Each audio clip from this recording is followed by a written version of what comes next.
नमस्तेऽस्तु महामाये श्रीपीठे सुरपूजिते शङ्खचक्रगदाहस्ते महालक्ष्मी नमोऽस्तु ते।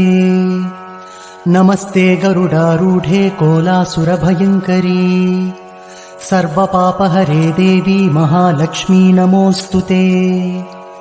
सर्वज्ञे सर्ववरदे सर्वदुष्टभयङ्करी सर्वदुःखहरे देवी महालक्ष्मी नमोऽस्तु ते।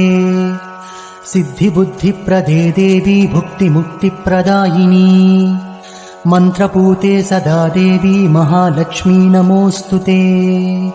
आद्यन्तरहिते देवी आदिशक्तिमहेश्वरी योगज्ञे योगसम्भूते महालक्ष्मी नमोऽस्तु ते।